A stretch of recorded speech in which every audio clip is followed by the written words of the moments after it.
ঠান্ডা, এই লেগে জিগাইলাম আর কি। না ভাই, ঢাকাতেই তো আছি, ঢাকাতে মধ্যে অনেক গরম ভাই, কঠিন গরম। আজকে তো ওই যে আমি মনে করেন যে মাত্র খালি মনে হয় 2 মিনিট হাইটা মনে হয় বাসায় আসছে, এতেই মনে করেন একদম শরীর ভিজা, অবস্থা খারাপ। হ্যাঁ, সেটাই তো, এই যে মাত্র মসজিদ থেকে আসলাম, আস্তে আস্তে অবস্থা খারাপ। মাদ্রাসার মসজিদই, তারপরে মসজিদ থেকে আস্তে আস্তে অবস্থা খারাপ।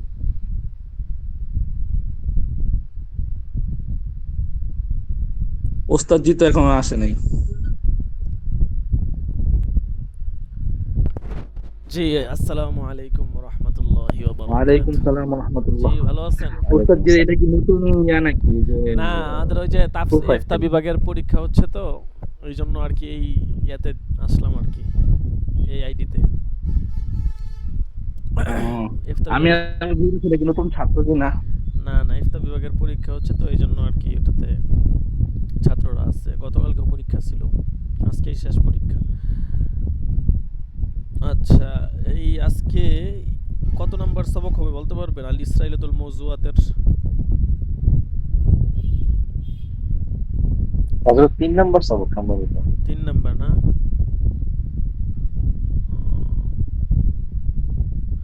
ও, ইসরায়েলের মৌজুদ তো দেওয়া হয় নাই গ্রুপে। আচ্ছা দাঁড়ান, এটা বের করি দেখি, 3 নাম্বারটাই বের করি।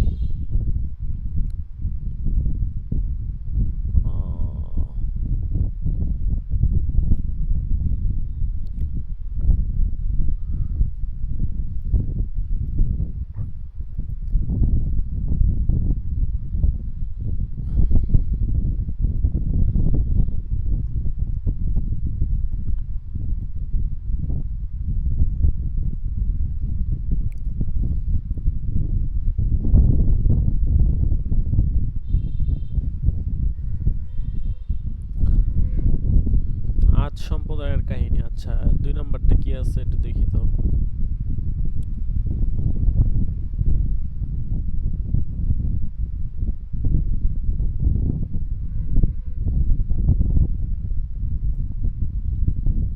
আসহাবে, হ্যাঁ ঠিক আছে, আসহাবে কাহাফ তো। আসহাবে কাহাফ কি পড়ছিলাম আমরা? পড়ছিলাম তো মনে হয়, হ্যাঁ? হ্যাঁ হ্যাঁ পড়ছিলাম। জি, রাসূল হ্যাঁ দাওয়াত হ্যাঁ, করা আসহাবে হয়েছিল। কাহাফ পড়া হয়েছে। আচ্ছা যাক, তাহলে 2টা সবক দিয়ে দিই গ্রুপে, তাইলে আর ব্যস্ত লাগবে না।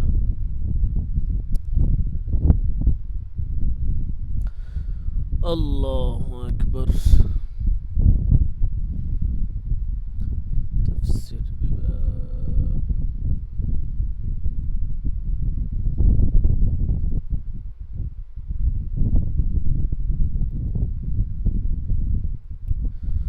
আল্লাহু আকবার, আল্লাহু আকবার।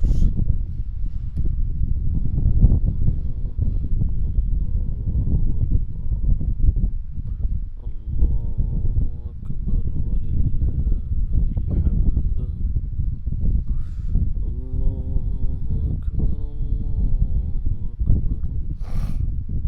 লা ইলাহা ইল্লাল্লাহ, আল্লাহু আকবার, আল্লাহু আকবার ওয়ালিল্লাহিল হামদ।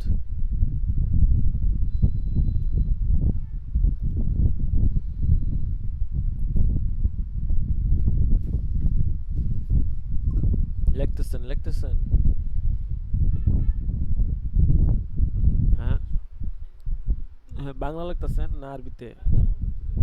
উর্দুতে লিখতেছেন? হ্যাঁ, তো বাংলা শিখতে হবে না আপনার? বাংলাদেশে বসবাস করেন, মানুষ তো আপনারা সমস্যার কথা জিজ্ঞেস করবে বাংলাতে।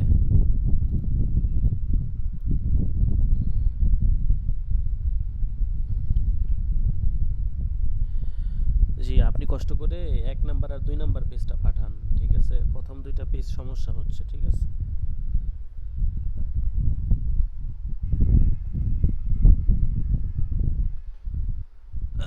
আচ্ছা দেখেন, তাহলে আজকে হচ্ছে আল ইসরাইলাতুল মওজুআত 3 নাম্বার, পুরো 10 পৃষ্ঠার মতো।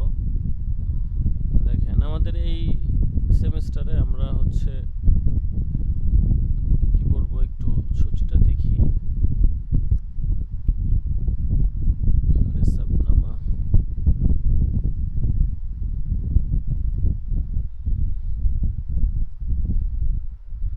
ওয়ালাইকুম আসসালাম ওয়া রাহমাতুল্লাহ।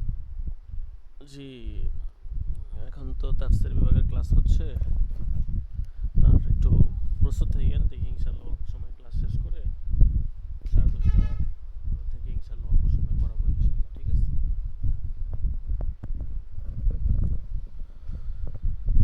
আচ্ছা, এটা হচ্ছে আপনার আহকামুল কোরআন ওয়া হুদুদুল্লাহ আছে, সিরাত রাসূলুল্লাহ আছে, মোটামুটি ভালোই নেশাব আছে, বড় বড় সড়ো আছে, মোটামুটি ভালোই। আচ্ছা দেখেন, একটা যেহেতু শুরু করছি তো এটা পড়া শুরু করি, দেখি কতটুকু যাইতে পারি। আদ সম্প্রদায়ের কাহিনী, হ্যাঁ হ্যাঁ তাফসীরের।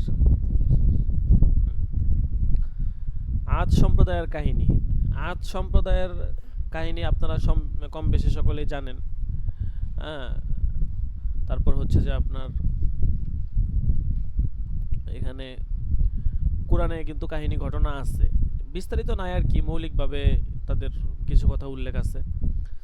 তো এই আদ সম্প্রদায়কে নিয়ে আরো অনেক বানোয়াট কাহিনী মানুষ রচনা করে, বিভিন্ন ধরনের বানোয়াট কিস্সা কাহিনী ওয়াজ মাহফিলে মানুষ বলে।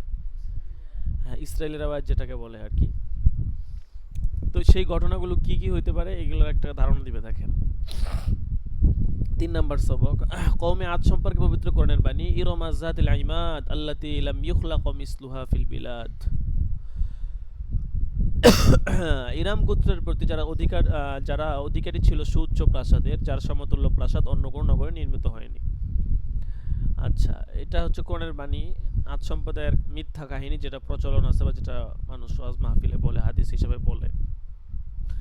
ইরাম সম্প্রদায় এমন শক্তিশালী ছিল যে তাদের কেউ প্রকাণ্ড পাথর উঠিয়ে অন্য কোনো সম্প্রদায়ের উপর নিক্ষেপ করতো, এই পাথরে চাপা পড়ে ওই সম্প্রদায়ের লোকেরা সবাই মারা যেত। এটা হচ্ছে জাল হাদিস আর কি, ঠিক আছে? অনেকে এটা ভাবতো যে তাদের সম্প্রদায়ের কোনো লোক ধরেন বিশাল বড় একটা পাথর উঠায়া আরেকটা সম্প্রদায়ের গোত্রের কিছু মানুষের প্রতি নিক্ষেপ করতো, তখন সবাই ওই পাথরের নিচে পড়ে মারা যাইতো, তারা নাকি এত শক্তিশালী ছিল। ঠিক আছে, এরকম হ্যাঁ, এগুলো হচ্ছে বানোয়াট আর কি, ঠিক আছে? দেখেন আরো অনেক কথা আছে। মুহাম্মদ ইবনু কাব কুরজি বলেন ইরাম হচ্ছে ইস্কান্দারিয়া। ইকরিমা বলেন ইরাম হচ্ছে দিমাশক। ইবনু আব্বাস বলেন তাদের একজন লোকের উচ্চতা ছিল 500 গজ, তাদের মধ্যে একজন খাটো লোকের উচ্চতা ছিল 300 গজ। ইবনু আব্বাস রাদিয়াল্লাহু আনহু বলেন তাদের একজনের উচ্চতা ছিল 60 গজ, তারপর মানুষ কিয়ামত পর্যন্ত উচ্চতা কমতে থাকবে। আবু ওয়াইল বলেন আব্দুল্লাহ ইবনু কেলাব নামে এক লোক তার হারিয়ে যাওয়া উট খুঁজতে বের হয়, সে আদন নামক মরুভূমিতে চলে যায়, সেখানে এক শহরে প্রবেশ করে যেখানে একটি দুর্গ ছিল, তার চতুর্দিকে বড় বড় উঁচু প্রাসাদ ছিল। যখন সে প্রাসাদের নিকটে গেল তখন সে ভালো প্রাসাদের কোনো লোক থাকলে তাকে তার হারিয়ে যাওয়া উট সম্পর্কে জিজ্ঞাসা করবে। আচ্ছা, প্রাসাদের বাইরে ও ভিতরে কোনো লোক দেখলো না। সে উট থেকে নেমে উট বাঁধলো এবং খোলা তরবারি হাতে নিয়ে দুর্গের দরজায় প্রবেশ করলো। সে দেখলো তার দুটি বড় বড় দরজা রয়েছে এবং খোলা তরবারি হাতে নিয়ে দুর্গের দরজায় প্রবেশ করলো। আচ্ছা, এটা তো বললাম। সে দেখলো তার দুটি বড় বড় দরজা রয়েছে, সে পৃথিবীতে অত বড় ও লম্বা দরজা কোনোদিন দেখেনি। তার দরজা ছিল সুগন্ধিময় কাঠের, দরজা দুটির উপর হলুদ ও লাল ইয়াকুতের তারকাসমূহ লাগানো ছিল, তার আলোতে সেই স্থান পূর্ণ আলোকিত ছিল। ওটা ঘটনা বলতেছে, দেখেন আসলে সত্যি না। সে এটা দেখে, এই দরজা দেখে খুব আশ্চর্য হলো। দুটি দরজার একটি খুললো, তাতে এমন কিছু দেখলো যা সে কোনোদিন দেখেনি। সেখানে অনেক প্রাসাদ রয়েছে, তাতে মাণিক্য ও জহরতের খুঁটি ঝুলন্ত রয়েছে। প্রত্যেক প্রাসাদের উপর স্বর্ণরূপা মুক্তা মাণিক্য ও জহরত দ্বারা তৈরি ঘরসমূহ রয়েছে, কাঠের উপর মাণিক্য লাগানো হয়েছে। এসব প্রাসাদ প্লাস্টার করা হয়েছে হীরা, জাফরান ও মিশুকের টুকরা দ্বারা।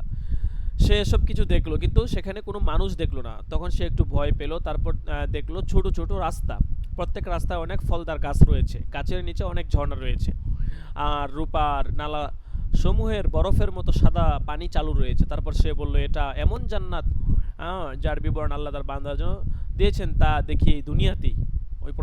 ওই আল্লাহর প্রশংসা যিনি আমাকে জান্নাতে প্রবেশ করালেন। যাই হোক, তারপর সে কিছু হীরা, মশক, জাফরান উঠিয়ে নিল, কিন্তু মুক্তা মাণিক্য জহরত নিতে পারলো না, কারণ সেগুলো দরজা ও দেওয়ালের সাথে লাগানো ছিল। মুক্তা, মিশকের বিন্দু জাফরান বিক্ষিপ্ত হয়ে প্রাসাদ এবং ঘরসমূহে পড়েছিল। সে ইচ্ছামতো সেগুলো নিল এবং সেখান থেকে বের হয়ে চলে আসলো। তারপর উটনির পাশে এসে সওয়ার হয়ে গেল। সে তার উটনির পায়ের চিহ্ন দেখে চলতে লাগলো। সে ইয়ামান ফিরে আসলো, তার জিনিসগুলি প্রকাশ করলো এবং মানুষকে তার বিষয়টি জানালো। কিন্তু দীর্ঘদিন ধরে সে খুব সুখে থাকলো। তারপর তার এই কথা সমাজে ছড়িয়ে পড়লো, এমনকি এই সংবাদ মুয়াব ইবনে আবু সুফিয়ানের নিকট পৌঁছালো। তিনি সানআর দায়িত্বশীলের নিকট লোক পাঠালেন তাকে কাছে নিয়ে কথা বলার জন্য। তিনি তাকে কাছে নিয়ে কথা বললেন। তারপর তাকে এই শহরের মধ্যে যা কিছু দেখেছে সে বিষয়ে জিজ্ঞাসা করলেন। সে মুয়াবিয়াকে শহর এবং শহরে যা দেখেছে তার বিবরণ দিল, কিন্তু হযরত মুয়াবিয়া তা অস্বীকার করলেন এবং তাকে বললেন, তুমি যা বিবরণ দিলে আমি তা সঠিক মনে করি না। তখন সে বলল, হে আমিরুল মুমিনিন, সেই প্রাসাদ এবং গড়সমের কিছু আসবাবপত্র আমার কাছে রয়েছে। আচ্ছা। হযরত মুয়াবিয়া বললেন, সেগুলো কি? সে বলল, মুক্তা, মিশক ও জাফরান। তিনি বললেন, আমাকে সেগুলো দেখাও। সেই জিনিসগুলো তার সামনে পেশ করলো। তিনি মস্কের কোনো গ্রান পেলেন না। তিনি মিশকের পাত্রটি ভাঙতে বললেন, তা ভাঙ্গা হলো এবং গ্রান ছড়িয়ে পড়লো। তখন তিনি লোকটির বিবরণ বিশ্বাস করলেন। তারপর মুয়াবিয়া বললেন, কি করে এই শহর চিনে যায় এবং এই শহর কার? কে এই শহর নির্মাণ করেছেন? তিনি বললেন, আল্লাহর কসম, সুলাইমান আলাইহিস সালামকে যা দেওয়া হয়েছে তা আর কোনো মানুষকে দেওয়া হয়নি। কিন্তু আমি মনে করি না যে সুলাইমান আলাইহিস সালাম এই শহর নির্মাণ করেছেন। তার কোনো সাথী বললেন, সুলাইমান আলাইহিস সালাম এরূপ কোনো শহর ছিল না এবং আমাদের যুগে এরূপ কোনো শহরের খবর পাওয়া যায় না, তবে কাব আহবারের নিকট থাকতে পারে। আমিরুল মুমিনিন ইচ্ছা করলে তার নিকট লোক পাঠাতে পারেন। আচ্ছা, দেখেন এই আদ সম্প্রদায়ের ঘটনা। তো এই ব্যক্তি সাধারণত আমাদের এখানে থাকেন না, যার কারণে মদিনার লোক তথা তার কথা কাহিনী বিবরণ শুনতে পায় না। তার নিকট এই ঘটনার বিবরণ পেশ করা হোক। অবশ্যই কাব আহবার আমিরুল মুমিনিন এই ঘটনার খবর দিবে এবং এই ব্যক্তি যদি এই শহরে প্রবেশ করে থাকে তাহলে তাকে কোনো আদেশ করা হবে, কারণ এমন মানুষ এমন শহরে প্রবেশ করতে পারে না। তবে পূর্বে কোনোদিন ঘটে থাকলে তা সম্ভব হতে পারে। তো মুয়াবিয়া কাব আহবারকে ডাকলেন। কাব আহবার উপস্থিত হলেন। তিনি তাকে বললেন, আবু ইসহাক, আমি তোমাকে একটি কাজের জন্য ডেকেছি, আশা করি সেই কাজের জ্ঞান তোমার কাছে আছে। কাব আহবার বলল, হে আমিরুল মুমিনিন, যা আপনার ইচ্ছা তা জিজ্ঞেস করুন। হে আবু ইসহাক, তুমি কি জানো পৃথিবীতে কোথাও সোনারূপা দ্বারা তৈরি শহর আছে যার খুঁটি মণিমাণিক্য জহরত দ্বারা তৈরি? আমিরুল মুমিনিন এই কাব আহবারকে ডেকে এইগুলো জিজ্ঞাসা করলেন আর কি। ঠিক আছে। আচ্ছা,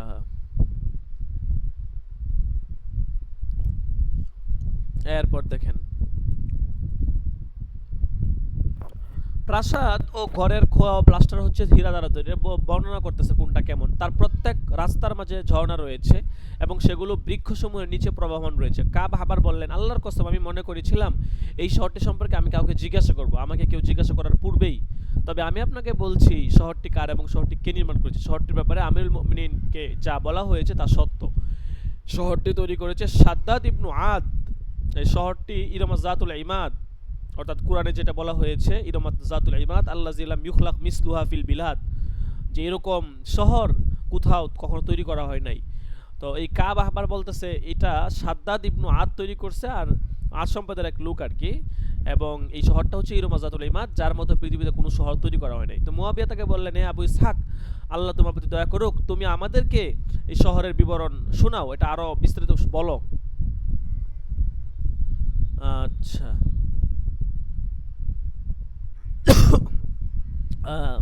হে আমিরুল মুমিনিন, তাদের দুটি সন্তান ছিল,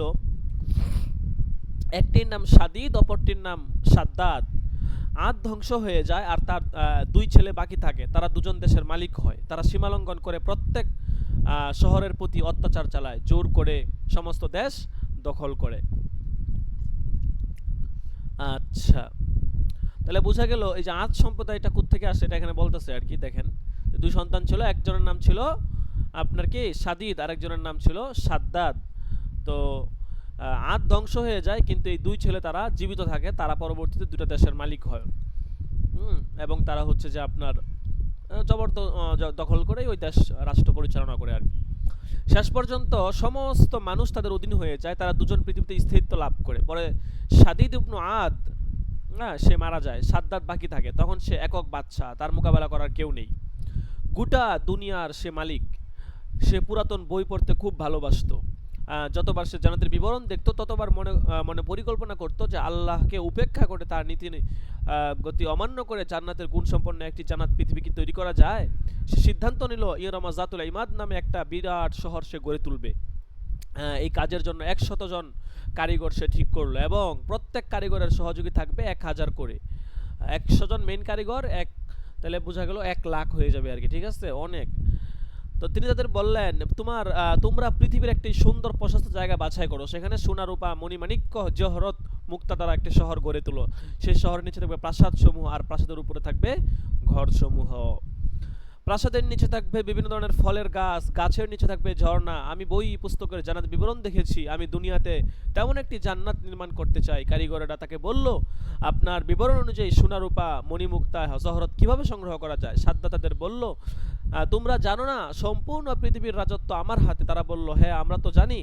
তোমরা এই পৃথিবীর এই জাতীয় সমস্ত খনিতে নেমে পড়ো, পৃথিবীর যেসব মুদ্রা মানে সমুদ্রে মুক্তা রয়েছে সেখান থেকে এসব দ্রব্য বের করে নিয়ে আসো। এই শহর তৈরি করতে তোমাদের যা সংগ্রহ করতে বলা হয়েছে তার চেয়ে অনেক বেশি আছে এই পৃথিবীতে। তো কর্মীরা সাদ্দাতের নিকট হতে বের হয়ে পড়ে। সাদ্দাত সকল দেশের বাদশার নিকট পত্র লিখলো যে তারা যেন তাদের দেশের লোকে এসব দ্রব্য সংগ্রহ করার আদেশ দেয় এবং খনি খনন করে এসব দ্রব্য বের করে। সব কারিগর বিভিন্ন দিকে ছড়িয়ে পড়লো এবং সকল বাদশাকে সব পত্র পৌঁছে দিল, যাতে তারা সকলেই নিজ নিজ দেশের এইসব দ্রব্য কি করে সংগ্রহ করে। আচ্ছা, এরপর দেখেন, এভাবে সংগ্রহের কাজ চলতে থাকে 10 বছর পর্যন্ত, শুধু সংগ্রহই করে। শেষ পর্যন্ত তারা ইমাদ শহর তৈরি করার যাবতীয় প্রয়োজনীয় দ্রব্য সংগ্রহ করলো। তারা বাদশার ইচ্ছা মতো একটি জায়গা নির্ধারণ করলো। মুয়াবিয়া জিজ্ঞাসা করলেন, আবু ইসহাক, সাদ্দাতের অধীনে কতজন বাদশা ছিল? তিনি বললেন, তার অধীনে 260 জন বাদশা ছিল। এই কাজের জন্য কারিগর দায়িত্বশীল মরুভূমিতে বের হয়ে পড়লো। তারা তার ইচ্ছা মতো আদন শহরের আবিন নামক একটি জায়গা নির্ধারণ করলো। পাহাড় ও টিলার এক বড় ভূখণ্ডে তারা অবতরণ করলো। দেখা গেল সেখানে অনেক পানির ঝর্ণা রয়েছে। তারা বলল, আমাদেরকে যেভাবে বলা হয়েছে তাতে তো এই ভূখণ্ড সুন্দর হয়। তারা তার আদেশ মতো দৈর্ঘ্য প্রস্থ হিসাব করে জায়গা নির্ধারণ করলো এবং তার চারদিকে প্রাচীর দিল, পানির নালা প্রস্তুত করলো, ঝর্ণার জন্য নালাগুলো চালু করে দিল, ভিত স্থাপন করলো ইয়ামানি পাথর দ্বারা। ভিতের পাথরগুলি পরস্পর মাহলার ও আলবানের তৈল দ্বারা লাগালো। এভাবে ভিতের কাজ শেষ করলো। বিভিন্ন দেশের বাদশাগণ তাদের নিকট সোনা রূপা পাঠালো। সাদ্দাতের ইচ্ছা মতো সব প্রস্তুত করে ফেললো। আচ্ছা, এই আপনার হচ্ছে যে আবু ইসহাক কিরকম বর্ণনা দিতেছে হযরত মুয়াবিয়ার কথা শুনে। হ্যাঁ, তো হযরত মুয়াবিয়া বললেন, আবু ইসহাক, আমার মনে হচ্ছে এসব কিছু তৈরি করতে অনেক দিন সময় লেগেছে। তিনি বললেন, আমিরুল মুমিনিন, এই শহর গড়ে তুলতে সময় লেগেছে 300 বছর। মুয়াবিয়া বললেন, সাদ্দাতের বয়স কত ছিল? কাব আহবার বললেন, তার বয়স ছিল 700 বছর। ঠিক আছে। হযরত মুয়াবিয়া বললেন, আবু ইসহাক, তুমি আমাকে আশ্চর্য সংবাদ শোনালে। হে আমিরুল মুমিনিন, আল্লাহ তার নাম দিয়েছে ইরম জাতুল ইমাদ, কারণ তাতে ছিল মণিমুক্তা হীরা জহরত দ্বারা তৈরি স্তম্ভ। এই জন্য আল্লাহ তাআলা বলেছেন, তো এমন শহর যা পৃথিবীর আর কোনো দেশে নেই। কাব আহবার বললেন, কারিগর যখন সংবাদ দিল যে কাজ শেষ হয়েছে, সাদ্দাত বলল, যাও তোমরা এই স্তম্ভগুলোর উপর দুর্গ নির্মাণ করো আর দুর্গে 1000টি প্রাসাদ কি করো, তৈরি করো। প্রত্যেক প্রাসাদের পাশে 1000 পতাকা প্রস্তুত করো। পতাকার নিচে একজন করে পাহারাদার থাকবে। তারা সেখানে রাত দিন থাকবে এবং প্রত্যেক প্রাসাদে একজন করে পাহারাদার থাকবে। প্রত্যেক পতাকার থাকবে একটি করে নাতুর। তারা ফিরে আসলে এবং দুর্গ পতাকা প্রাসাদ প্রস্তুত করলো। ততবার তারা এসে বলল, সব কাজ সম্পন্ন হয়েছে। এরপর 1000 উটনিকে আসবাবপত্র প্রস্তুত করে সেগুলো ইরমাজ শহরে নিয়ে যাওয়ার জন্য আদেশ করলো।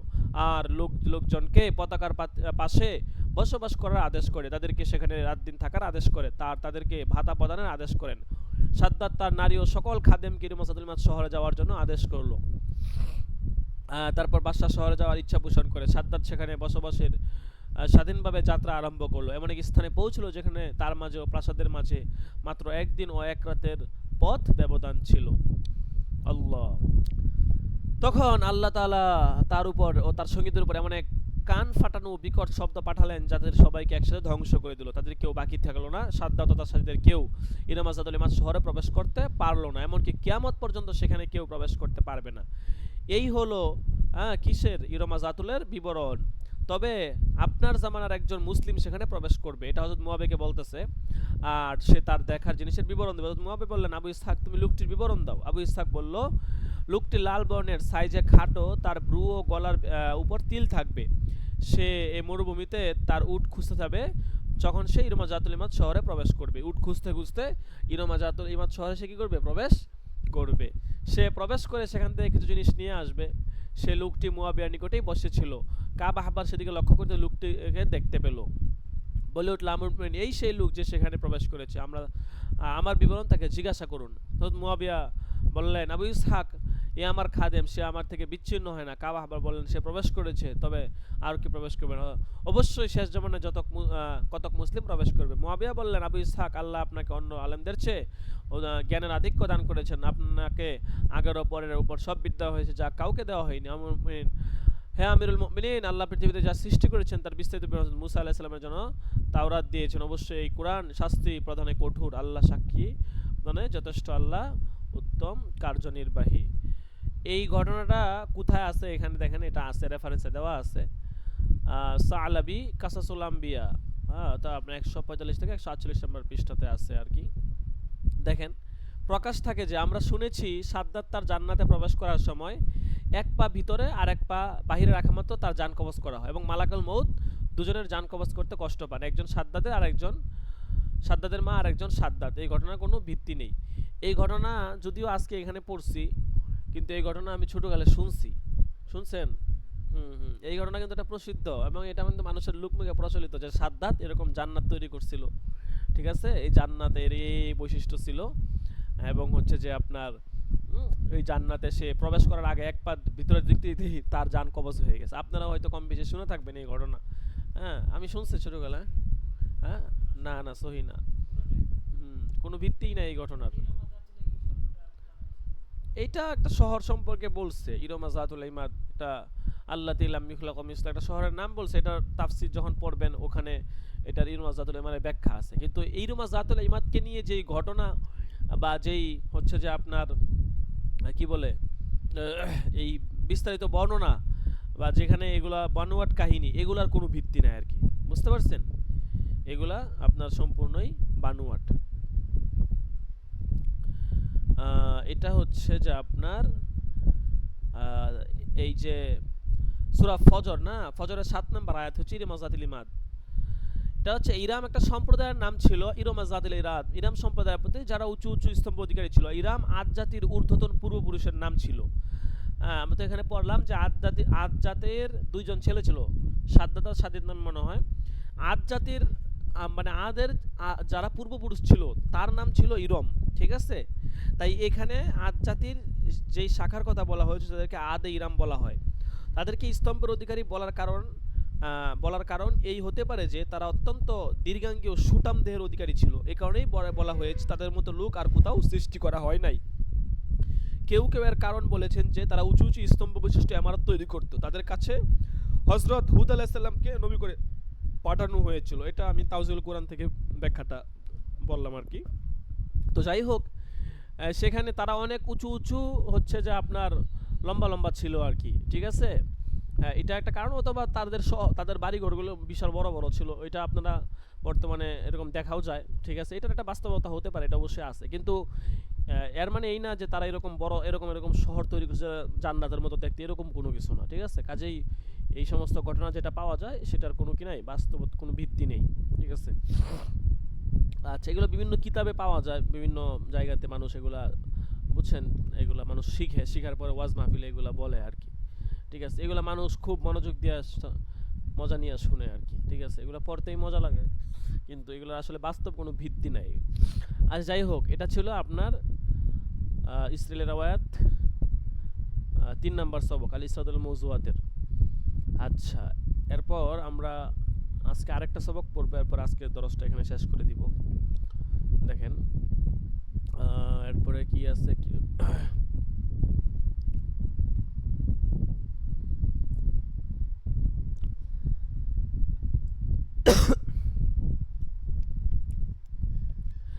আচ্ছা, আহকামুল কুরআন ওয়া হুদুদুল্লাহ। আচ্ছা, এটা পরে একটা শাখা, একটা হচ্ছে ইসলাহ তাফসীরের অধীনে একটা পড়বো, আর একটা মেইন সবক পড়বো। ইসরাতুল মওজুদের সম্পূর্ণ আলাদা সাবজেক্ট, 100 নম্বরের পরীক্ষা। আর ইসলাহ তাফসীরের অধীনে আছে এখানে আল কুরআনুর রিয়াদি ওয়াল ইলমি আছে, এটা পড়ি। দুইটা করে পড়া চেষ্টা করব 3টা করে পড়ার, না পারলে অন্তত 2টা করে পড়বো। একটা পড়বো মেইন সাবজেক্ট, আর একটা ইসতিলাহ তাফসিরের অধীনে যে সাবজেক্টগুলো আছে ওখান থেকে একটা পড়বো। তাহলে ইসতিলাহ তাফসিরের অধীনে এখানে আছে আপনার আল কোরআনুর রিয়াদি ওয়াল ইলমি। দেখেন এটা বের করি।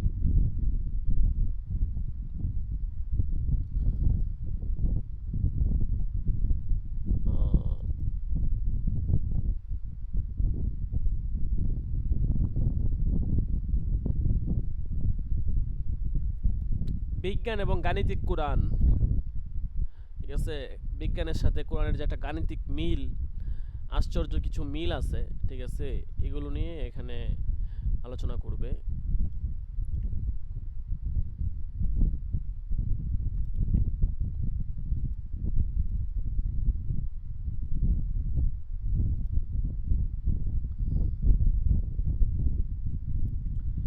এক নম্বর সবকে যাই।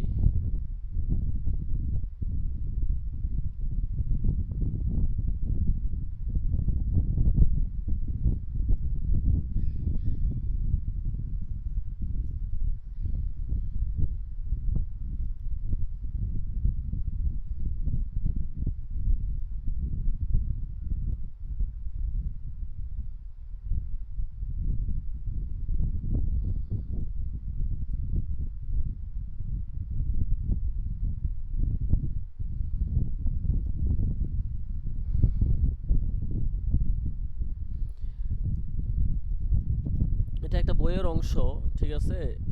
অলৌকিক কিতাব আল কোরআন।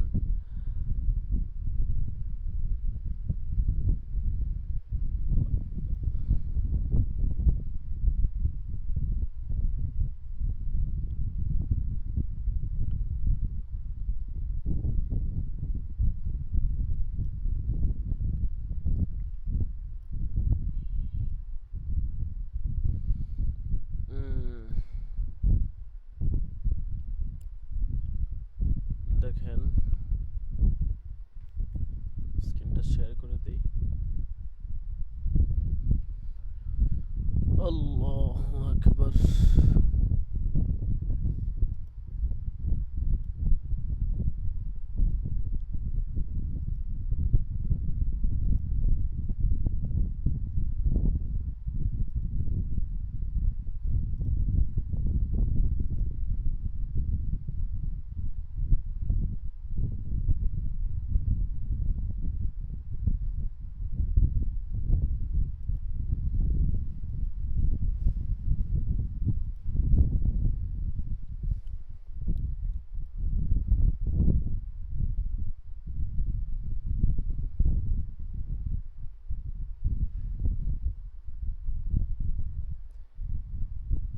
দেখেন আসলে কোরআনের বিষয়টা হচ্ছে এমন, কোরআনকে আমি যেভাবে দেখব কোরআন আমার কাছে ওরকম মনে হবে। আমি যদি কোরআনকে মনে করি যে এটা একটা ইতিহাসের গ্রন্থ, মনে হবে যেটা একটা ইতিহাসের কিতাব, ঠিক আছে। যদি মনে করি এটা বিজ্ঞান ভিত্তিক একটা কিতাব, এটাকে মনে হবে একটা বিজ্ঞান ভিত্তিক কিতাব। আমি যেই দৃষ্টিকোণ থেকে দেখব কোরআনটাকে আমি ওইভাবেই পাবো। কোরআনটাই এটা হচ্ছে কোরআন একটা মৌজাজা। এক মানুষ, আমরা যে কোরআন পড়তেছি দেখেন আমরা এক এক দিক থেকে এক একভাবে পড়তেছি। কয়েকদিন আগে একটা সবক পড়লাম, যে কোরআনের কিছু আপনার ব্যাখ্যা পড়লাম, ঠিক আছে। এখানে আবার আরেক দৃষ্টিকোণ থেকে কোরআনের বিজ্ঞান এবং গাণিতিক দিক থেকে কোরআনের ব্যাখ্যাটা বোঝার চেষ্টা করব, ঠিক আছে। তো দেখেন এখানে কিছু ভূমিকা বলছে।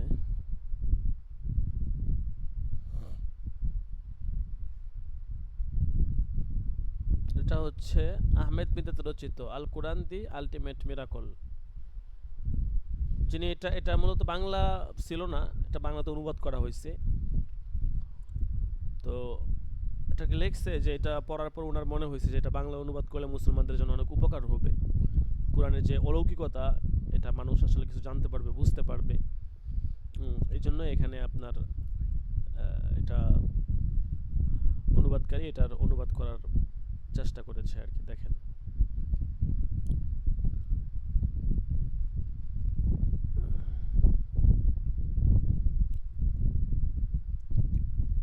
প্রথম অধ্যায় হচ্ছে মূল পটভূমি, আল কোরআনের অলৌকিকত্ব।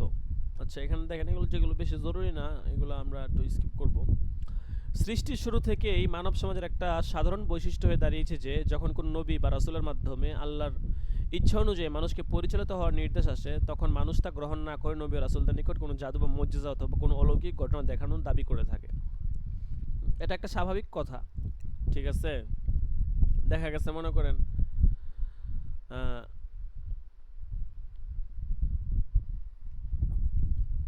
আহ, মানুষ যদি কোনো কিছু একটা দাবি করে, বা আমি যদি বলি যে আমার কাছে এই আছে সেই আছে, তাহলে আমাকে এটা বাস্তবতা দেখাইতে হবে, ঠিক আছে? আমি যদি আমার প্রতি কাউকে আকর্ষিত করতে চাই, তাহলে আমার কোনো কাজের দ্বারা এটা বুঝাইতে হবে যে হ্যাঁ, আমি এমন কোনো কাজ বা এমন কোনো কিছু প্রকাশ করা লাগবে যার দ্বারা আমি তাকে আকর্ষিত করতে পারবো, ঠিক আছে? যখন নবীরা তারা এরকম বলতেন যে আমার কথা শুনো, আল্লাহকে মানো, হ্যাঁ, এই তা দাওয়াত দিতেন, তখন তারা বলতো তোমার কথা মানবো, তুমি এমন অলৌকিক কি নিয়ে আসছো, বা তুমি আসলে যে আল্লাহর পক্ষ থেকে আসছো এটা প্রমাণ কি? এটা একটা স্বাভাবিক। তো এই দাবি বা এইগুলাকেই মোজেজা বলে, এইগুলোকে তারা দাবি করতো। তো হজরত ঈসা আলাইহিস সালাম যখন তার লোকদের মাঝে ধর্ম প্রচার শুরু করেন, মানুষকে সৎপথে আসার আহ্বান জানান, তো নিষিদ্ধ কার্যকলাপ থেকে দূরে থাকার নির্দেশ দেন, হ্যাঁ, তখন এই লোকেরাও কিন্তু হজরত ঈসা আলাইহিস সালামকে এরকম মোজেজা দেখানোর জন্য দাবি জানিয়েছিল। এই সম্পর্কে বাইবেলের মথি লিখিত 12 নং অধ্যায়ের 38 এবং 39 নং আয়াতে বর্ণিত আছে। যার পর কয়েকজন ধর্মশিক্ষক ও ফরিসি যিশুকে বললেন, গুরু, চিহ্ন হিসেবে আমরা আপনার কাছ থেকে একটা আশ্চর্য কাজ দেখতে চাই। যিশু তাদের বললেন, এই কালের দুষ্ট অবিশ্বস্ত লোকেরা চিহ্নের খোঁজ করে, কিন্তু নবীর আহ, জোনার চিহ্ন ছাড়া আর কোনো চিহ্ন তাদের দেখানো হবে না। জোনা দ্বারা হজরত ইউনূস আলাইহিস সালামকে বোঝানো হচ্ছে আর কি। বাইবেলে বর্ণিত জোনা দ্বারা হজরত ইউসুফ আলাইহিস সালামকে বোঝায়। দেখা যাচ্ছে হজরত ঈসা এবং তার লোকদের অনুরোধে কোনো মুজিজা বা অলৌকিক ঘটনা দেখানোর অস্বীকৃতি জানান।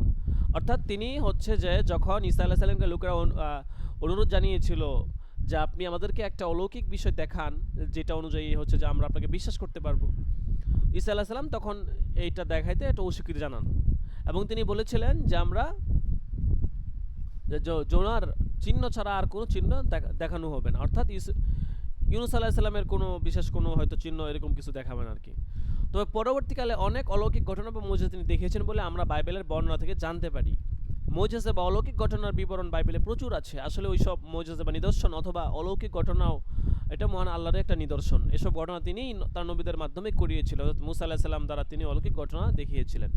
হযরত ঈসা আলাইহিস সালামের জন্মের প্রায় 600 বছর পর আরবের মক্কা নগরীতে হযরত মুহাম্মদ সাল্লাল্লাহু আলাইহি ওয়াসাল্লাম জন্মগ্রহণ করেন।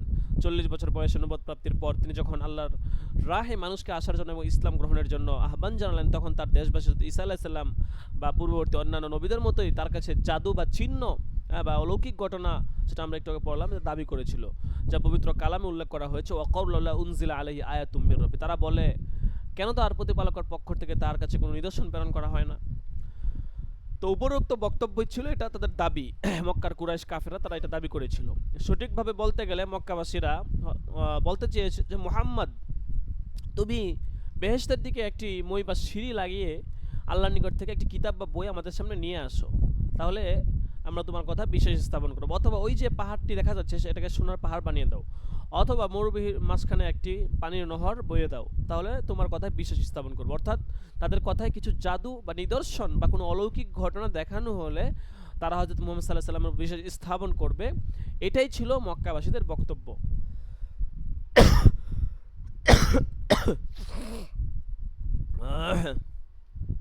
তাদের এরূপ ইচ্ছার বিরুদ্ধে আমাদের নবী মুহাম্মদ সাল্লাল্লাহু আলাইহি ওয়াসাল্লাম সুন্দর, নরম এবং মার্জিত ভাষায় মক্কার লোকদের ওই সমস্ত যৌক্তিক অযৌক্তিক কথার জবাব দিয়েছিলেন। আমি কি তোমাদের বলেছি যে আমি একজন ফেরেশতা? আমি কি বলেছি যে আমি আল্লাহ সমস্ত ধন সম্পদ আমার হাতে, শুধুমাত্র আমার নিকট যে সকল ওহী আসে আমি তারও অনুসরণ করি। দেখা যাক পবিত্র কোরআনে ওই অবিশ্বাসীদের সম্পর্কে আল্লাহ তাআলা কি বলেছিলেন, কি উত্তর কি এসেছিল? কুল ইন্নামাল আয়াতু ইনদাল্লাহ ওয়া ইন্নামা আনা নাযিরুম মুবিন। বলো, নিদর্শন এটা তো আল্লাহর ইখতিয়ারে, আমি তো একজন সতর্ককারী মাত্র। হযরত মুহাম্মদ সাল্লাল্লাহু আলাইহি ওয়াসাল্লাম পবিত্র কোরআনের আয়াত উল্লেখ করে তার দেশবাসীর অযৌক্তিক দাবি, বিশেষত জাদু বা নিদর্শন দেখানো অসরতা প্রমাণ করেন। এবং তিনি বলেছিলেন, আল্লাহ তাআলা বলেছেন, আওয়ালাম ইয়াকফিহিম আন্না আনজালনা আলাইকাল কিতাব ইউতলা আলাইহিম ইন্না ফি যালিকা লারাহমাতাও ওয়া যিকরা লিকাওমি ইউমিনুন। এটা কি তাদের জন্য যথেষ্ট নয় যে আমি তোমার নিকট কুরআন অবতীর্ণ করেছি যা তাদের নিকট পাঠ করা হয়, অবশ্যই এতে অনুগ্রহ উপদেশ রয়েছে যারা বিশ্বাস স্থাপন করে। পবিত্র কোরআন যে মহান আল্লাহ রচনা এবং অলৌকিক কিতাব তা প্রমাণের জন্য উপরোক্ত আয়াতের আলোকে এখানে দুটি যুক্তি দেখানো যেতে পারে। এক নম্বর হচ্ছে আমি তোমাদের নিকট অবতীর্ণ করেছি কোরআন। এখানে তুমি শব্দটির দিকে লক্ষ্য করলে দেখা যাবে এই তুমি শব্দটি শুধুমাত্র হযরত মুহাম্মদ সাল্লাল্লাহু আলাইহি সাল্লামকে উদ্দেশ্য করে বলা হয়েছে, যিনি ছিলেন সম্পূর্ণভাবে নিরক্ষর, অর্থাৎ লেখাপড়া জানতেন না। আরবি ভাষায় তাকে বলা হয় উম্মি, যিনি নিজের নামও লিখতে জানতেন না। বিখ্যাত ব্রিটিশ দার্শনিক ও লেখক টমাস কার্লাইল হযরত মুহাম্মদ সাল্লাল্লাহু আলাইহি সাল্লামের লেখাপড়া ও শিক্ষা দীক্ষা সম্পর্কে উল্লেখ করেছিলেন। অর্থাৎ তিনি বলেছিলেন, অপরদিকে আমাদের ভুললে চলবে না যে বিদ্যালয়ে লেখাপড়া বা শিক্ষা বলতে তার হযরত মুহাম্মদ সাল্লাল্লাহু আলাইহি ওয়াসাল্লাম কিছুই ছিল না। স্কুল শিক্ষা বলতে আমরা যা বুঝি কোনোটাই তার ছিল না। আমাদের নবী মুহাম্মদ সাল্লাল্লাহু আলাইহি ওয়াসাল্লাম যে নিরক্ষর এবং কোরআন রচনা করতে পারেন না, মহান আল্লাহ পবিত্র কোরআনে সেই সত্যই প্রকাশ করে দিয়েছেন এবং জানালেন যে তিনি সত্যিই নিরক্ষর। কোরআন শরীফ কেন তিনি কিছুই রচনা করতে পারেন না, তিনি নিজের নামটাও লিখতে পারেন না, তিনি কিভাবে কোরআন রচনা করবেন যেটা সাহিত্য মানে এত উঁচু এবং এত এত মৌজুদ, এটা কীভাবে সম্ভব? কোরআনে আল্লাহ তাআলা বলেছেন, ওয়ামা কুনতা তাতলু মিন ক্বাবলিহি মিন কিতাবিন ওয়ালা তাখুত্তু বিয়ামিনিক ইযাল লারতাবাল মুবতিলুন, যে তুমি তো কোনো কিতাব পাঠ করনি, এর আগে নিজে কোনো কিতাব রচনা করনি, যে মিথ্যাচারের সন্দেহ পোষণ করবে। যদি হযরত মুহাম্মদ সাল্লাল্লাহু আলাইহি সাল্লাম লিখতে এবং পড়তে পারতেন তাহলে রচনাকারী এবং বাচ্চালেরা তারা বলে বেড়াতো যে মুহাম্মদ সাল্লাল্লাহু আলাইহি সাল্লাম এর রচনা কুরআন ও আল্লাহর কালাম, এ ব্যাপারে সন্দেহ পোষণ করতো। হযরত মুহাম্মদ সাল্লাল্লাহু আলাইহি সাল্লামের লেখাপড়া জানা থাকলে শত্রুরা ঠাট্টা মস্কারি করে হলেও বলে বেড়াতো যে খুব সম্ভবত ইহুদি এবং ইসাইদের ধর্মগ্রন্থ নকল করে তিনি কুরআন তৈরি করেছেন। তারা আরও বলতে পারতো যে বোধহয় গ্রিক দার্শনিক এরিস্টটল এবং প্লেটোর বই পড়ে তাওরাত এবং জবুরের কথাগুলো গুছিয়ে সুন্দর ভাষা মুহাম্মদ সাল্লাল্লাহু আলাইহি সাল্লাম একটি কিতাব রচনা করেছেন। এইসব কথা বলার কারণ হয়তো অবিশ্বাসীদের থাকতো যদি হযরত মুহাম্মদ সাল্লাল্লাহু আলাইহি সাল্লাম লেখাপড়া কি জানতেন। কিন্তু অবিশ্বাসীদের এই হয়তো যুক্তিটুকু কোরআনে অস্বীকার করা হয়েছে উপরোক্ত এই আয়াতের মাধ্যমে, যেটা বলা হয়েছে ওমা কুনতা তাতলু, যেটা বলা হয়েছে যে পূর্বে তুমি কোনো কিতাব পাঠ করনি। 2 নম্বর যুক্তি আমরা যেটা রাখতে পারি যে কোরআন অর্থাৎ কিতাব, হ্যাঁ এই কিতাব এই শব্দটি নিজে একটি গুরুত্ব বহন করে, প্রমাণ করে যে এটা আল্লাহর কাছ থেকে এসেছে। এই কোরআন বা কিতাবকে যে কোনো দিক থেকে পাঠ করলে বা গবেষণা করলে আর সত্যতা বোঝা যাবে। পবিত্র কোরআনের রচনাকারীর মহান আল্লাহ এই বিষয়ে অবিশ্বাসীদের চ্যালেঞ্জ করেছেন এই বলে, আফালা ইয়াতাদাব্বারুল কুরআন ওয়ালাউ কানা মিন ইনদি গায়রিল্লাহ লাওয়াজাদু ফিহি ইখতিলাফান কাসীরা, তারা কি কোরআন সম্বন্ধে অনুধাবন করে না? এটা যদি আল্লাহ ছাড়া অন্য কারো পক্ষ থেকে হতো তবে তো তারা অবশ্যই এতে অনেক অসঙ্গতি দেখতে পেত। একমাত্র মহান আল্লাহ ছাড়া কোনো কিতাবের লেখক একাধারে 23 বছর যাবৎ কখনোই তার উপদেশ বা এই শিক্ষা সামঞ্জস্যপূর্ণ রাখতে পারেন না। জীবনের বেশিরভাগ সময় বিরুদ্ধপূর্ণ উত্থান পথনে একজন মানুষ কোথাও না কোথাও এবং যে কোনো সময় তার উদ্দেশ্য থেকে বিচ্যুত হবেই, নিজেকে বিতর্কিত পথে নিয়ে যাবেই। একটা মানুষ দেখা গেছে আপনার মানুষের মধ্যে উত্থান পতন ঘটেই, জন্য আমাদের বড়রা বলেন যে জীবিত মানুষ যতক্ষণ জীবিত আছে সে ফেতনা থেকে মুক্ত না, ঠিক আছে? জীবিত থাকলে সে যত বড় আল্লাহ ওলির হোক, বুজুর্গ হোক, সে যাই হোক, মক্কা শরীফের ইমাম হোক আর যাই হোক, যত বড় বুজুর্গ হোক, যতক্ষণ পর্যন্ত সে জীবিত আছে সে ফেতনা থেকে কিনা মুক্ত না। কারণ একমাত্র রাসূল সাল্লাল্লাহু আলাইহি সাল্লাম ছিলেন এমন ব্যক্তি, এমন সত্তা, শয়তান যার উপর কোনো প্রভাব খাটাতে পারতো না, বা এই প্রভাবটা তার আল্লাহ রাসূলের উপর কোনো আপনার প্রতিক্রিয়া সৃষ্টি করতো না, যে আল্লাহ তাআলা এটা থেকে হেফাজত করেছেন। কিন্তু এছাড়া যত মানুষ আছে সমস্ত মানুষের উপর শয়তানের প্রভাব খাটে, মানুষের রগের শিরায় শিরায় শয়তান চলাচল করে। কাজেই যত বড় জ্ঞানী তার ধোঁকাটাও শয়তান ওই রকম ভাবে দেয়। একজন সাধারণ মানুষ যে মূর্খ, বুঝে না কিছু, ঠিক আছে, কৃষক, তাকে শয়তান একটা 9-6 বুঝায়া দিবে, সাধারণ একটা যুক্তি দিলেই সে বুঝবে, হ্যাঁ তো ঠিকই বলছেন ভাই, ঠিক বলছেন। আর মনে করেন আমি আপনি আলেম, কোরআন হাদিস বুঝি, হ্যাঁ আল্লাহ তাআলা কী বলছেন মোটামুটি কম বেশি বুঝি, শয়তান আমাকে আপনাকে ধোঁকাটাও কিন্তু ওইভাবেই দিবে, বুঝতে পারছেন? এখন এখানে আপনাকে এটা কি সাধারণ মানুষ যে মূর্খ, জাহেল, আবেদ, আলেম না, শয়তান তাকে যেভাবে ধোঁকা দেয় আমাকে আপনাকে ওইভাবে ধোঁকা দিবে না। কারণ আমার আপনার সাথে ওই চাল চলবে না, কারণ আমি আলেম, আমি কোরআন হাদিস বুঝি, নামাজ কালাম পড়ি, ধর্ম মানি, কাজে আমাকে ধোঁকা দিতে হলে শয়তানের ওই চালটা থাকা লাগবে, আর শয়তানের ওই যোগ্যতা আছে, কারণ আপনারা জানেন শয়তান হ্যাঁ ছিল আপনার ফেরেশতাদের উস্তাদ ছিল, হ্যাঁ মুআল্লিমুল মালাইকা ছিল শয়তান। কাজেই শয়তানের ওই যোগ্যতা আছে। এই জন্য বলতেছে যে একজন মানুষের পদস্খলন ঘটতেই পারে। তো এই কোরআন যদি আল্লাহ রাসূল নিজ থেকে বানাইতেন, তাহলে এই 23 বছরের জীবনে কোথাও না কোথাও এই সামঞ্জস্য তিনি ধরে রাখতে পারতেন না, পদস্খলন ঘটতো। আমরা আমাদের বাংলাদেশের প্রেক্ষাপটে আপনি তাকালে দেখবেন কত ভালো ভালো মানুষের পদস্খলন ঘটছে, ঠিক আছে, হকের উপর ছিল, হ্যাঁ নাম বলবো না, আপনারা তো দেখেনি, ঠিক আছে, হকের উপর ছিল, এখন হকের উপর নাই, ঠিক আছে, এই করে সেই করে কি করে না করে এটা মানুষের হাস্য খেলার মজাকের পাত্র হয়ে গেছে, ঠিক আছে। এইটাই এর দ্বারাই বোঝা যায় এই কোরআন কোনোভাবেই এটা মানুষের রচনা হতে পারে না। এই কোরআন আজ পর্যন্ত তার পবিত্রতা ধরে রেখেছে। আল্লাহ রাসূল সাল্লাল্লাহু আলাইহি সাল্লাম আর যখন বারবার মুজিজা বা অলৌকিক ঘটনা দেখানোর দাবি করা হতো রাসূলের কাছে, তখন তিনি পবিত্র কোরআনের দিকে নির্দেশ করে বলতেন, আল্লাহর কালামই হচ্ছে অলৌকিক, তোমাদের জন্য অলৌকিকতা তোমরা কি দাবি করো, এই যে আল্লাহর কালাম দেখতেছো এটাই তো অলৌকিক, হ্যাঁ এটাই তো অলৌকিকত্বের চরম উৎকর্ষে রয়েছে। জ্ঞানী এবং আধ্যাত্মিক দূরদৃষ্টি সম্পন্ন সৎ ব্যক্তির এই কোরআনের বাণীকে পবিত্র কোরআন গ্রহণ করেছিলেন অলৌকিক বাণী হিসেবে। পবিত্র কোরআনে মহান আল্লাহ তাআলা তাই বলেছেন, বালহু আয়াতুম বাইয়িনাত ফি সুদুরিল্লাযিনা উতুল ইলম ওয়া মা ইয়াজহাদু বিআয়াতিনা ইল্লাজ জালিমুন। বস্তুত এখানে এটা স্পষ্ট নিদর্শন যাদের অন্তরে জ্ঞান দেওয়া হয়েছে, একমাত্র জালেমরাই আমার নিদর্শন অস্বীকার করে। আচ্ছা যাই হোক, এই হচ্ছে কথা। তো কোরআন এটা দেখেন আমরা মোটামুটি যেই সবক, অনেকগুলো সবকের মধ্যে আমরা কোরআন যে অলৌকিক এটার কত ব্যাখ্যা আসলে আমরা সবকগুলোতে পড়লাম। মাবাদি ও তাফসিরের মধ্যে কতগুলো সবক পড়লাম, এরপরে মানে মোটামুটি অনেকগুলো সবকের শুরুতেই কোরআন যে অলৌকিক, কোরআন যে মানুষের রচনা হতে পারে না, এটা কতভাবে বোঝানো হইতেছে দেখেন। এই কথাগুলো কিন্তু আমরা আগে পড়ছি, আপনারা মাবাদি ও তাফসিরে পড়ছেন, এরপরে আরও কয়েকটা সাবজেক্টে গেছে এটা যে কোরআন যে অলৌকিক এটা মানুষের রচনা হতে পারে না। কে কতভাবে বোঝায় একটু চিন্তা করে দেখেন, এক একজনে বোঝানোর ধরন এক এক রকম। এখানেও মুসান্নেফ এই বিজ্ঞান এবং গাণিতিক কোরআন এই আলোচনাটা এখনও তিনি যান নাই, এই আলোচনাতে যাওয়ার আগেই তিনি একটু আলোচনা করতেছেন যে কোরআনটা এটা আসলে মানুষের রচনা হতে পারে না, এটাকে তিনি একটা ভিন্নভাবে বোঝানোর চেষ্টা করতেছেন, ঠিক আছে, এক একজন এক একভাবে বোঝায় আর কি। যাই হোক দেখেন আসলে চিন্তা ফিকির করলে, গবেষণা করলে মানুষ অনেক কিছুই বুঝতে পারে। যেমন আপনারা হয়তো নাম শুনে থাকবেন উস্তাদ নুমান আলী খান, হয়তো নাম শুনেছেন কম বেশি।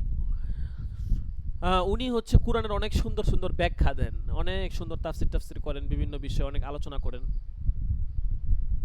উনার লেকচার আমি অনেক প্রায়ই শুনি, এখন শোনা হয় না কাজের ব্যস্ততার কারণে। এখন উনি একবার একটা আলোচনায় শুনছিলাম, একবার উনি এবং উনার কয়েকজন বন্ধু বান্ধব তারা একটা পরামর্শ করলো, এবং উনি এটা ওনার একটা বয়ানে বলছিলেন লেকচারে, যে আমরা হচ্ছে যে যখন কোনো সমস্যায় পড়বো, মানে যে কোনো সমস্যা অর্থনৈতিক হোক, পারিবারিক হোক, ব্যক্তিগত হোক, যেটাই হোক, যে কোনো সমস্যা তো সমস্যাই, যে কোনো সমস্যায় পড়বো আমরা হচ্ছে কোরআন খুলবো, এটা কোরআনের যে কোনো একটা পৃষ্ঠা আমরা খুলে পড়বো এবং দেখবো যে আমরা সমস্যাটা সমাধান পাই কিনা, আমরা এটা খুঁজতে থাকবো।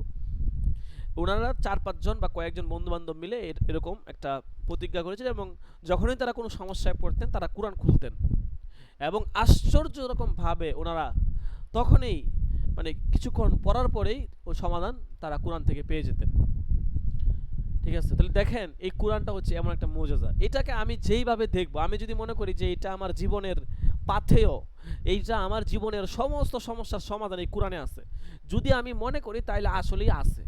আর যদি আমি মনে করি যে না না সমস্ত সমস্যার সমাধান কোরআনে নাই, ঠিক আছে, তাইলে আসলেই নাই, ঠিক আছে। ওই যে আমার দৃষ্টিভঙ্গি যেরকম, ঠিক আছে, বলে না যে আয়নার মতো আর কি, ঠিক আছে। দেখা গেছে আয়নাটাকে যে আমি যদি কুৎসিত হই, আয়না যদি আমার সামনে ধরি, আমার কুৎসিত চেহারাটাই আয়নার মধ্যে প্রতিবিম্ব হয়ে আমি দেখতে পারবো, ঠিক আছে। তো এরকম আর কি, আমি যদি সুশ্রী হই আয়নার মধ্যে আমার সুশ্রী চেহারাটাই ভাসবে। তো আমার দৃষ্টিভঙ্গি যদি ভালো হয়, আমি যদি সঠিকভাবে চিন্তা ফিকির করতে পারি, তাহলে কোরআন থেকে আমি সমাধান পাবো। আর যদি মনে করি যে না কোরআনের সমাধান নাই, কাফেররা মুশরিকরা যারা আছে তারা ভাবে যে কোরআন আসলে কিছুই না, এটার তেমন কোনো সমাধান নাই। তো তাদের হচ্ছে যার যেরকম দৃষ্টিভঙ্গি আর কি, বুঝতে পেরেছেন?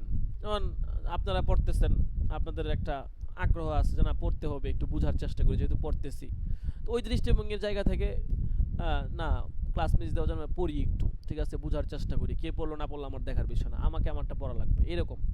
আবার কেউ আছে অনেক অনেক আপনারা ছাড়া কত ছাত্র আছে পরীক্ষা দিতেছে কিন্তু ক্লাস টাস তেমন করে না, যাই হোক তাদের দৃষ্টিভঙ্গি আবার কি, আরে পড়বো না একা একা পরীক্ষাটা দেই।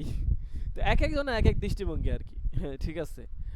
তো যেরকম দৃষ্টিভঙ্গি সে ততটুকু উপকৃত হইতে পারে, ঠিক আছে। আমার যদি সঠিক দৃষ্টিভঙ্গি অধিকারী আমি হই তাহলে আমি ওই রকম উপকৃত হইতে পারবো। আর আমি যদি একটা ভুলভাল মানে চিন্তা ভাবনা নিয়ে ঘোরাফেরা করি তাহলে আমার মনে করেন আমি ওরকম উপকৃত হতে পারবো না, ঠিক আছে। দৃষ্টিভঙ্গির হচ্ছে যে আপনার মানুষের আহ, সুখের একটা অন্যতম মৌলিক কারণ। আমি আমার যদি এইটা এমনিতেই আর কি না না, আমি যদি এরকম মনে করি ধরেন অনেক মানুষ মনে করে, ঠিক আছে, যেমন ধরেন কথার কথা সহজে উদাহরণ দিতে বুঝাতে গিয়ে বলি যে অনেক উস্তাদ মনে করে ছাত্রকে সে পুরোপুরি কন্ট্রোল করবে, অনেক পিতামাতা মনে করে তার সন্তানকে সে পুরোপুরি কন্ট্রোল করবে, অনেক স্বামী মনে করে সে তার স্ত্রীকে পুরোপুরি কন্ট্রোল করবে। এইটা ভুল দৃষ্টিভঙ্গি, সম্পূর্ণ ভুল। এই দৃষ্টিভঙ্গি যদি আমার আপনার মধ্যে থাকে তাহলে আমি আপনি সহজে সুখী হতে পারবো না, এটা সম্ভব না। আরে ভাই কিভাবে আপনি আরেকজন মানুষকে কন্ট্রোল করার দৃষ্টিভঙ্গি লালন পালন করেন? ঠিক আছে, আপনি আপনার স্ত্রী আপনার অনেক প্রিয়, হ্যাঁ আপনার স্ত্রীকে আপনাকে ভালোবাসেন, সেও আপনাকে অনেক ভালোবাসে, এই সেই যাই হোক, কিন্তু এর মানে তো এই না যে আপনি তাকে পুরোপুরি কন্ট্রোল করবেন। আপনি আপনার পিতার অনেক আনুগত বা আপনার পিতা আপনার কথাবার্তা চলে, আপনার পিতা যদি এই আশা করে যে আপনাকে আপনার মতো করে তার মতো করে চালাবে, এইটা তার ভুল দৃষ্টিভঙ্গি। উস্তাদ যদি মনে করে আমি আমার ছাত্রকে আমার মতো করে চালাবো এইভাবে, তাহলে তার ভুল দৃষ্টিভঙ্গি, সম্ভব না এটা, ঠিক আছে। এটা দৃষ্টিভঙ্গি সঠিক রাখা লাগবে। মানুষ তার আপন গতিতে চলবে, এটা আপনি ভাই চেষ্টা করলেও হবে না, সে তার মতো করে চলে যাবে, ঠিক আছে। বাকি চেষ্টা করা, আমরা চেষ্টা করব যেন তাকে সঠিক বিষয়টা দেওয়া যায় আর কি, এটাই হচ্ছে মূল বিষয়, ঠিক আছে। আচ্ছা যাই হোক, তো আজকে আবার হচ্ছে যে অন্য সবক আছে, তো তো আজকে এতটুকুই থাকুক। আমি আপনাদেরকে হোয়াটসঅ্যাপ গ্রুপে হ্যাঁ এটাও দিয়ে দিচ্ছি। এটা হচ্ছে যে আপনার আল কুরআনুর রিয়াদি ওয়াল ইলমি এর 1 নাম্বার সবক শেষ। আচ্ছা দাঁড়ান, তো এটা আমি আপনাদেরকে হোয়াটসঅ্যাপ গ্রুপে দিয়ে দিচ্ছি। আজকে এতটুকুই থাকুক ইনশাল্লাহ। কালকে মঙ্গলবার তো, গতকালকে সবক হয় না, গতকালকে সবকটা আজকে হলো, কালকেও সবক হবে। প্রতিদিনের মানে আগের নিয়ম অনুযায়ী 3 দিনই সবক হবে। আমরা হয়তো লম্বা টাইম সবক করতে পারবো না, একটু ব্যস্ততা খুব বেশি, কিন্তু প্রতিদিন আমরা সবক মিস দিব না, ঠিক আছে। কালকে আমার স্মরণেও ছিল না, আবার ইফতা বিভাগের পরীক্ষা ছিল, সব মিলায় হয় নাই। আমরা অল্প সময় হইলেও আমরা যদি দাওয়ামের সাথে করি অল্পতে বরকত পাওয়া যায়, আর যদি মনে করেন দাওয়াম না থাকে তাইলে আবার আপনার ওই বরকত নষ্ট হয়ে যায়। এই জন্য ইনশাল্লাহ আমরা যেহেতু নিয়ম করে আসেন, ইনশাল্লাহ অল্প সময় হলেও আমরা প্রতিদিন করব। তো ঠিক আছে, আজকে এ পর্যন্তই। সকলে ভালো থাকবেন, সুস্থ থাকবেন। ইনশাল্লাহ আগামীকাল সবক হবে 9:30টার পর থেকে, ইনশাল্লাহ লিঙ্ক দেওয়া হবে 9:30টার পরে। আমরা ইনশাল্লাহ সকলেই আগে থেকে প্রস্তুতি নিয়ে রাখবো। জাযাকুমুল্লাহ। আসসালামু আলাইকুম ওয়া রাহমাতুল্লাহি ওয়া বারাকাতুহু।